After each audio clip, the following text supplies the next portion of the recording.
당신은 안 돼. 그건 불가능해. 이봐요 젊은이. 살면서 이런 소리 몇 번이나 들어봤어. 쌀가게 배달원으로 자전거 페달을 밟을 때 내 등 뒤에 꽂히던 소리가 바로 그런 말들이었지. 저놈은 저기까지다. 평생 쌀이나 나르다 끝나겠지. 그 비웃음, 그 멸시. 나는 말이야 그걸 밥처럼 씹어먹고 자란 사람이요. 남들은 그런 소리 들으면 기가 죽고 쓰러지는데 나는 이상하게 그걸 들으면 뱃속에서부터 뜨거운 것이 울컥 치밀어 오르더군. 그래? 어디 한번 끝까지 가보자 하는 오기가 생겼단 말이지. 사람들은 모릅니다. 그들이 나에게 던졌던 돌멩이들이 사실은 내 성을 쌓아 올린 주춧돌이었다는 것을. 그들이 내 길을 가로막으려고 쌓아 올린 벽이 실은 내가 세상을 내려다 볼 수 있게 해준 가장 높은 전망대였다는 것을 말이요. 수많은 불가능의 벽 앞에서 사람들은 나를 보고 비웃었소. 무모한 몽상가라고 손가락질했지. 하지만 나는 주저앉지 않았어. 오히려 그 모든 부정적인 에너지를 끌어모아 내 꿈을 향해 쏘아 올리는 거대한 로켓의 연료로 썼지. 오늘 내가 평생을 바쳐 깨달은 것들을 좀 알려주고 싶구려. 당신을 향해 날아오는 그 비난과 무시의 화살들을 어떻게 성장의 발판으로 만들 수 있는지 내 삶을 관통했던 5가지 비밀을 말이요. 첫째로 누가 그건 안 된다고 말하거든 그 즉시 속으로 이렇게 되물어 보시오. 회복이나 했어. 이건 단순한 말대꾸가 아니야. 이건 세상을 대하는 태도의 문제예요. 남들이 그어놓은 한계선을 순순히 받아들이는 노예로 살 것이냐 아니면 그 선을 지워버리고 새로운 길을 내는 개척자로 살 것이냐 하는 갈림길이지. 서산 간척지 사업을 할 때가 생각나는구려. 우리나라 지도를 바꿔보겠다는 큰 꿈을 안고 시작했는데 마지막 물막이 공사에서 딱 가로막혔어. 서해안의 그 거칠고 성난 물살은 현대 기술로 만든 둑을 장난감처럼 집어삼키더군. 내로라 하는 국내외 기술자들이 전부 고개를 저었소. 회장님, 이건 불가능합니다. 자연의 힘을 인간이 어떻게 이깁니까? 신문에서는 연일 정주영의 무모한 도전, 결국 실패로 같은 기사를 쏟아냈지. 모두가 끝났다고 비웃었어. 내 사무실은 패배감과 절망으로 가득했지. 그런데 나는 그들의 한숨 소리를 들으며 엉뚱한 생각을 하고 있었어. 왜 안 되지? 물살이 너무 세서 안 된다고? 그렇다면 물살을 약하게 만들면 될 것 아닌가? 어떻게? 내 머릿속은 어떻게라는 질문으로 터질 것 같았어. 그러다 문득 고철로 팔아넘기려던 23살짜리 폐유조선 그 거대한 쇳덩어리가 눈에 들어왔지. 저놈을 저기다 갖다 박으면 어떨까? 모두가 미쳤다고 했소. 상상도 못할 일이라고. 하지만 나는 밀어붙였지. 거대한 유조선을 끌고 와서 그 미친듯이 날뛰는 물살 한가운데다 그대로 가라앉혀버렸어. 정주영 공법이라고들 하더군. 쿵 하는 거대한 굉음과 함께 쇳덩이가 물길을 가로막자 성난사자 같은 물살이 순한 양이 되더이다. 기적이었지. 하지만 그건 기적이 아니야. 안 된다는 말에 굴복하지 않고 어떻게 하면 되게 만들까라는 질문을 끝까지 붙들고 늘어진 집념의 결과였을 뿐이요. 그러니 젊은이, 누군가 당신의 아이디어를 비판하거든 아 그런가요 하고 물러서지 마시오. 오히려 눈을 빛내며 이렇게 말해봐. 좋은 지적이십니다. 그렇다면 이 문제를 해결하고 제 아이디어를 실현시킬 다른 기가 막힌 방법은 없을까요? 그렇게 비판의 장을 문제 해결의 장으로 바꿔버리는 거예요. 그러면 비판하던 사람도 당신의 편이 되어 함께 답을 찾게 될 것이요. 둘째, 시련은 있어도 실패는 없다는 말을 뼈에 새기시오. 사람들은 조금만 어려우면 실패했다 망했다고 주저앉는데 그건 정말 바보 같은 생각이야. 실패가 어디 있어? 이 길로 가보니 막다른 길이더라. 그래서 다른 길로 가봐야겠다 하는 경험이 있을 뿐이지 실패는 끝이 아니오. 목표를 향해 가는 길 위에서 이 방법은 아니구나 하고 배우는 과정일 뿐이야. 내가 조선소를 짓겠다고 했을 때 세상 모두가 나를 비웃었어. 가진 거라고는 아무것도 없는 전쟁 폐허 속 나라에서 돈도 기술도 경험도 없이 세계 최대의 조선소를 짓겠다니 다들 정신 나간 소리라고 했지. 돈을 빌리러 영국으로 갔을 때 그 콧대 높은 은행가들이 나를 어떻게 쳐다봤는지 아시오? 벌레 보듯 했지. 그들은 담보를 요구했어. 당연한 일이지.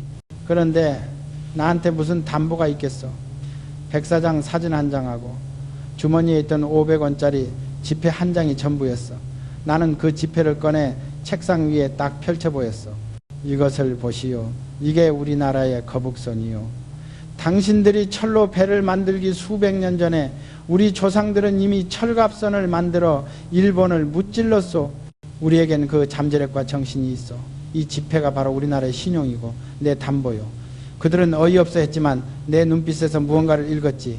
수많은 거절과 비웃음, 그건 시련이었어. 하지만 나는 그걸 실패라고 생각하지 않았어. 아, 돈이나 기술 같은 유형의 담보로는 이들을 설득할 수 없구나. 그렇다면 신용과 가능성이라는 무형의 자산을 팔아야겠다고 관점을 바꾼 것이지. 결국 그들은 내 배짱과 신념의 돈을 빌려줬고 현대 조선소는 그렇게 탄생했소. 그러니 젊은이, 당신의 프로젝트가 좌절되었을 때 나는 실패했다고 낙인 찍지 마시오. 대신 노트에 이렇게 적으시오. 이 방법은 통하지 않는다는 귀중한 데이터를 1억 원어치 얻었다. 배운 점, 다음번엔 접근 방식을 바꿔야 한다. 그리고 그 배운 점을 다음 계획에 즉시 적용하는 거예요. 넘어지는 건 괜찮아. 넘어진 자리에서 무언가 하나라도 배우고 일어서면 그건 실패가 아니라 전진인 게야. 셋째, 가장 큰 자산은 신용이라는 것을 잊지 마시오. 사람들이 당신을 비난하고 능력을 의심할 때 말로 싸우지 마시오. 100마디 변명보다 하나의 결과가 더 강력한 법이거든. 비판에 대한 최고의 복수는 그들의 말이 틀렸다는 것을 압도적인 성과로 증명해 보이는 것이오. 6.25 전쟁으로 온 나라가 잿더미가 되었을 때 나는 미군 공사를 따내려 애썼어. 그때 고령교 복구 공사가 나왔지. 한겨울에 말도 안 되게 짧은 공사 기간이었어. 다른 건설사들은 다들 손사래를 쳤지. 그 혹한에 어떻게 다리를 놓느냐고. 하지만 나는 그 일을 잡았소. 이건 돈을 버는 일이 아니라 현대라는 이름, 두 글자의 신용을 새기는 일이라고 생각했거든. 살을 내는 듯한 추위 속에서 직원들과 함께 밤을 새웠소. 손발이 꽁꽁 얼어붙었지만 우리는 약속한 날짜보다 훨씬 빨리 완벽하게 다리를 복구해냈지. 공사가 끝났을 때 미군 공사 감독관이 내 손을 잡으며 말하더군. 미스터 정, 당신은 정말 위대하다. 현대는 믿을 수 있는 회사다. 그 한마디가 내 평생의 자산이 되었소. 그 신용 하나로 현대건설은 전후 복구 사업을 휩쓸며 성장할 수 있었던 게야. 말로만 할 수 있습니다 라고 외치는 건 공허한 메아리일 뿐이요. 행동으로 보여줘야 해. 그러니 젊은이, 당신의 능력을 의심하는 상사나 동료와 언쟁하지 마시오. 대신 아무도 주목하지 않는 작은 프로젝트라도 하나 맡아서 당신의 모든 것을 쏟아부어 완벽하게 성공시켜 보시오. 그리고 그 결과물을 그들의 책상 위에 조용히 올려놓는 거예요. 그것이 당신의 가치를 가장 확실하게 증명하는 방법이요. 신용은 그렇게 쌓이는 것이고 한번 쌓인 신용은 어떤 비난의 화살도 뚫지 못하는 갑옷이 되어줄 것이요. 넷째, 긍정적인 밥 정신을 가지시오. 내가 사람들을 만나면 늘 밥은 먹고 다니냐고 물었지. 그게 그냥 하는 인사가 아니야. 밥은 몸의 에너지이자 마음의 에너지요. 잘 먹어야 몸에 힘이 생기고 몸에 힘이 있어야 마음도 긍정적인 기운을 낼 수 있는 법이지. 어떤 역경도 이겨낼 수 있는 기본 체력은 바로 그 밥심에서 나오는 게야. 회사가 어려울 때도 나는 직원들과 함께 식당에 가서 밥을 먹었소. 일부러 더 크게 웃고 더 씩씩하게 밥을 먹었지. 리더가 죽는 소리를 하면은 조직 전체가 병드는 법이야. 어려운 상황일수록 리더는 중심을 잡고 긍정의 에너지를 불어넣어야 해. 내 마음속에 걱정이 없었겠소? 하지만 그럴수록 더 잘 먹고 더 크게 웃으면서 직원들을 다독였어. 이봐, 우리에겐 아직 따뜻한 밥을 함께 먹을 동료가 있지 않나. 이까짓 어려움 별거 아니야. 밥 먹고 힘내서 다시 한번 부딪혀보자, 이렇게 말이야. 긍정적인 마음은 전염성이 강하거든. 내 안에 긍정이 옆 사람에게, 그리고 조직 전체로 퍼져나가 결국 거대한 위기도 이겨낼 힘이 되는 것이요. 그러니 젊은이, 아침에 눈을 뜰 때마다 당신을 비판했던 목소리를 떠올리지 마시오. 대신 당신의 목표와 당신이 가진 강점 3가지를 소리내어 외쳐보시오. 나는 오늘 이 일을 해낼 것이다. 나에게는 열정이 있다. 나는 이 시련을 통해 더 강해질 것이다. 라고 말이야. 그런 긍정적인 자기 암시로 하루를 시작하면은 온종일 당신의 뇌는 그 목표를 이룰 방법만 찾게 될 것이요. 당신의 정신을 비옥한 땅으로 만들고 매일 긍정이라는 씨앗을 심으시오. 그러면 비난이라는 잡초는 자랄 틈이 없을 테니. 마지막 다섯째, 목표에 대한 광적인 집념을 가지시오.